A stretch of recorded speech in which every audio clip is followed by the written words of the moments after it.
faces stretched into images one only saw in carnival funhouses. Then the blur hit him like the force of an exploding grenade as feet moved and bodies gyrated and the screams came at him from all directions. People pushed, pulled, and ducked to get out of the way. He remembered thinking, there's no greater chaos than when swift, violent death knocks on the door of an unsuspecting crowd. And now presidential candidate Clyde Ritter was lying by his feet on the hardwood floor, shot right through the heart. King's gaze left the newly deceased and turned toward the shooter, a tall, handsome man in a tweed jacket and wearing glasses. The killer's Smith & Wesson .44 was still pointing at the spot where Ritter had been standing, as though waiting for the target to get back up so he could be shot all over again. The mass of panicked people held back the guards who were fighting to get through, so that King and the killer were the only ones at the party. King pointed his pistol at the chest of the assassin. He gave no warning, called out not one constitutional right accorded the assassin under American jurisprudence. His duty now clear, he fired once and then again, though the first time was enough. It dropped the man right where he stood. The assassin never said a word, as though he'd expected to die for what he'd done, and accepted the term stoically like a good martyr should. And all martyrs left behind people like King, the ones who were blamed for letting it happen in the first place. 3 men had actually died that day, and King had been one of them. Sean Ignatius King, born August 1, 1960, died September 26, 1996, in a place he'd never even heard of until the final day of his life. And yet he had it far worse than the others who had fallen. They went tidily into their coffins and were forever mourned by those who loved them, or at least loved what they stood for. The soon-to-be ex-Secret Service agent King had no such luck. After his death, his unlikely burden was to keep right on living. Chapter 1. 8 years later. The motorcade streamed into the tree-shaded parking lot where it disgorged numerous people who looked hot, tired, and genuinely unhappy. The miniature army marched toward the ugly white brick building. The structure had been many things in its time and currently housed a decrepit funeral home that was thriving solely because there was no other such facility within 30 miles, and the dead, of course, had to go somewhere. Appropriately somber gentlemen in black suits stood next to hearses of the same color.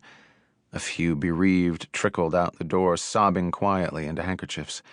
An old man in a tattered suit that was too large for him and wearing a battered, oily Stetson sat on a bench outside the front entrance, whittling.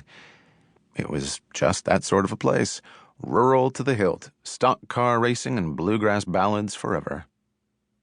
The old fellow looked up curiously as the procession passed by with a tall, distinguished-looking man ceremoniously in the middle. The elderly gent just shook his head and grinned at this spectacle, showing the few tobacco-stained teeth he had left.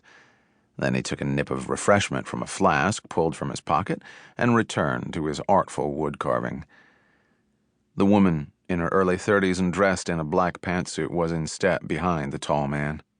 In the past, her heavy pistol in the belt holster had scraped uncomfortably against her side, causing a scab.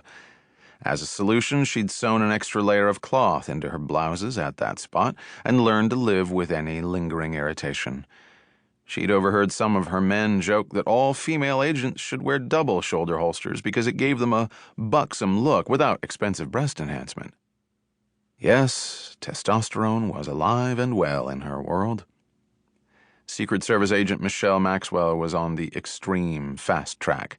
She was not yet at the White House detail guarding the President of the United States, but she was close. Barely 9 years in the service and she was already a protection detail leader. Most agents spent a decade in the field doing investigative work before even graduating to protection detail as shift agents. Yet Michelle Maxwell was used to getting to places before other folks. This was her big preview before almost certain reassignment to the White House, and she was worried. This was an unscheduled stop, and that meant no advance team and limited backup. Yet because it was a last-minute change in plan, the plus side was no one could know they were going to be there. They reached the entrance, and Michelle put a firm hand on the tall man's arm and told him to wait while they scoped things out. The place was quiet, smelled of death and despair, and quiet pockets of misery centered on coffins in each of the viewing rooms. She posted agents at various key points along the man's path, giving feet, as it was called in service parlance. Properly done, the simple act of having a professional with a gun and communication capability standing in a doorway could work wonders. She spoke into her walkie-talkie, and the tall man, John Bruno, was brought in. She led him down the hallway as gazes from the viewing rooms wandered to them. A politician and his entourage on the campaign trail were like a herd of elephants. They could travel nowhere lightly. They stomped the earth until it hurt with the weight of the guards, chiefs of staff, spokespersons, speechwriters, publicity folks, gophers, and others. It was a spectacle that, if it didn't make you laugh, would at least cause you considerable worry about the future of the country. John Bruno.